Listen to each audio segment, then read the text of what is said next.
Now, the success of the British. The British could take over most of the Indian territory because of the following reasons. There was disunity among the Indian rulers. This has been the cause of turbulence for Indian state since the ancient time. The Indian rulers have tried to expand their territory at the expense of other states. The East India Company took advantage of this disunity. Some Indian states sided with the British for defeating other Indian states, little realizing that this would lead to their own subjugation later. The British followed the policy of divide and rule and reaped its benefit. यानी अंग्रेजों ने क्या किया, भारत के बहुत सारे प्रदेशों पर अधिकार कर लिया। इसके बहुत सारे कारण थे, क्योंकि उनमें आपस में एकता नहीं थी, और इसका कारण यह था कि इन राज्यों में अशांति थी। भारतीय शासकों ने अपने प्रदेशों की सीमाओं को बढ़ाना शुरू कर दिया, लेकिन ईस्ट इंडिया कंपनी ने इस डिसयूनिटी का लाभ उठाया और बहुत सारे प्रदेशों में इस हार का लाभ जो है ब्रिटिश अंग्रेजों ने उठाया और उन राज्यों पर उन्होंने अपना अधिकार कर लिया। ब्रिटिश लोगों ने डिवाइड एंड रूल की नीति अपनाई, यानी कि फूट डालो और राज्य करो की नीति अपनाई, और इससे उनको बहुत ही ज़्यादा लाभ प्राप्त हुआ। In the 18th century, most of the Indian states were busy safeguarding themselves. There was maladministration. They hardly had any time of development for their state and subjects. As a result, the people did not feel happy under their rules and refused to support them in the time of crisis. The poor administration added to their woes. 18th century में क्या हुआ, भारतीय state यानी भारतीय राज्य जो है अपने आप को बचाने में लगे रहे और उनके पास अपने प्रशासन को कुशल बनाने का समय जो है उन्हें बहुत कम मिला। इसका परिणाम यह हुआ कि लोग उनसे बिल्कुल भी खुश नहीं थे और वो उन शासकों को सपोर्ट नहीं करते थे, यानी उनका साथ नहीं देते थे मुसीबत के समय में। तो असफल प्रशासन जो है उनके दुख का कारण बना, असफल प्रशासन उनके दुखों का कारण बना। The British were more technically sound due to Industrial Revolution in Europe. British had newer and better technology with them in every field, while the Indian armies lags behind. British लोग क्या थे, जो अपने साथ नई तकनीक लेके आए थे। औद्योगिक क्रांति के कारण अंग्रेज अपने साथ आधुनिक तकनीक लेकर आए और इस क्षेत्र में जो भारतीय सेना थी वो पीछे रह गई। British army was well managed. The army was well paid, well trained and well motivated to serve the British interest. All this ensured their loyalty to British. Even the Indians, the British army worked devotedly for the British. On the other hand, the Indian rulers spent large sum of money on their luxury. They did not spend much of modernization or training of the army. Their soldiers drew low salary and were not well equipped, and even the army chief were not loyal to their king.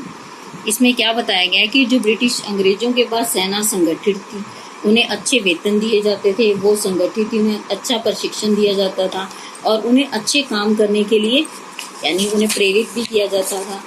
और इन सब कारणों से जो है British लोगों ने भारत पर थोड़े से समय पर ही अपना अधिकार कर लिया और यह सिद्ध कर दिया कि ब्रिटिश आर्मी जो है भारतीय सेना से बहुत ही ज़्यादा आगे है और उन्होंने अपने आप को एक सर्वोच्च शक्ति बना ली।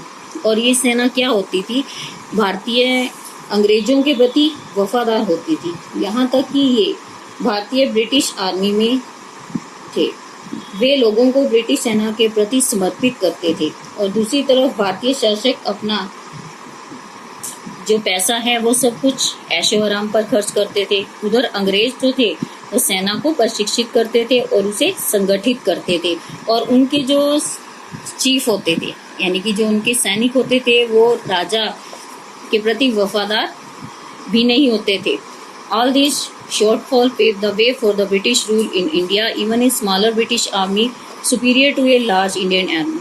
देखिए इस इतने छोटे से समय में ब्रिटिश लोगों ने अपना जो शासन है वो भारत पर जमा लिया. Now administration structure of the British. उसके बाद उनका प्रशासकीय ढांचा कैसा था. The British divided the territory they own in the Indian into provinces. These provinces were further into district. Bengal, Bombay and Madras were some important provinces called presidency. Each presidency was administered by governor. The overall control rested with the governor-general who acted as the head of the entire administration.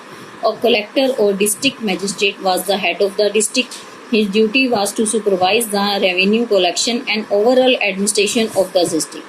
आगे जो British लोगों ने जो है अपनी territories को, अपने प्रदेशों को आगे प्रोवेंसी यानी प्रदेशों में ही डिवाइड कर रखा था. और इसमें जो सबसे बड़ी प्रेसिडेंसी थी, प्रदेश थे, उसमें बंगाल, बॉम्बे, मद्रास थे. और हर प्रदेश में जो है एक गवर्नर नियुक्त किया जाता था और सारा कंट्रोल यानी कि सारा नियंत्रण गवर्नर जनरल पर होता था, जो इस सारे प्रशासन का मुखिया था.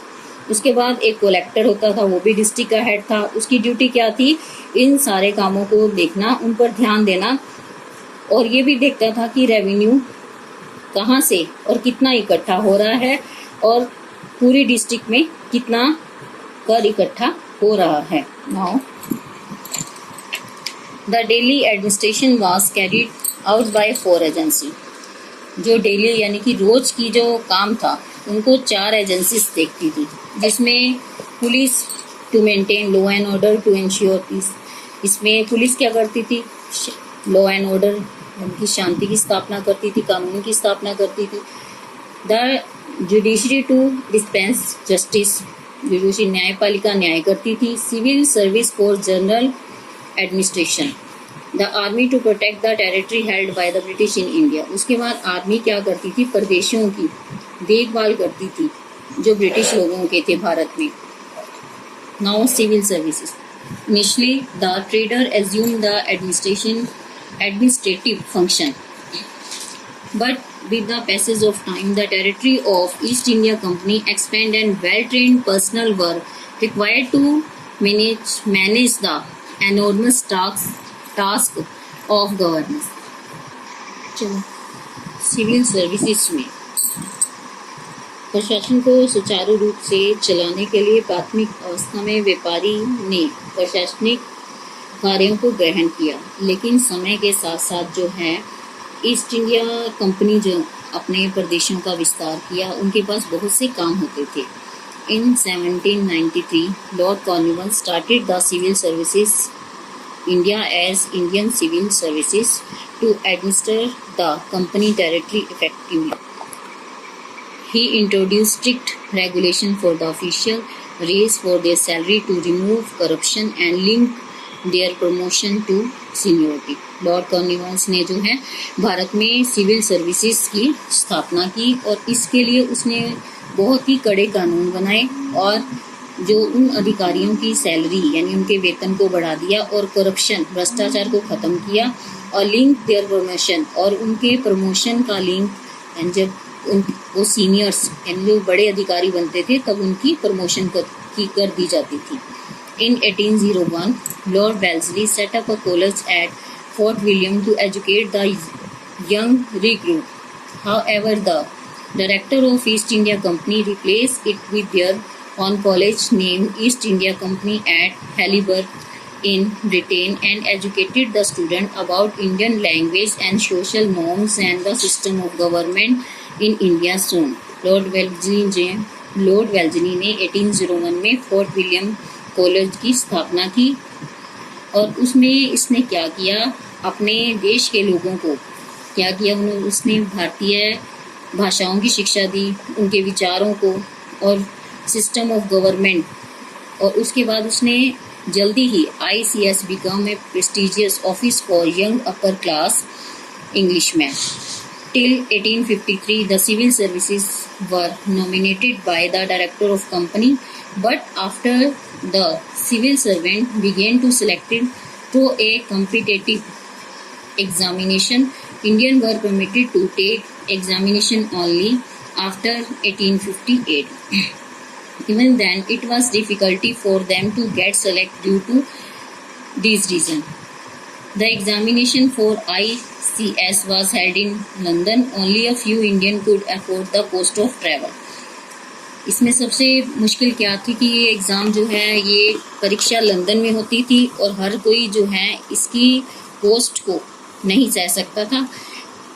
The medium of expression was English which was foreign language for the most Indian. इसमें जो फॉरेन लैंग्वेज को जो है इंग्लिश इंडियंस के लिए मुख्य कर दिया गया. यानी कि उसके बाद the upper age limit for competitive was very low. और इनकी जो अपर एज थी वो बहुत ही कम थी. अब देखिए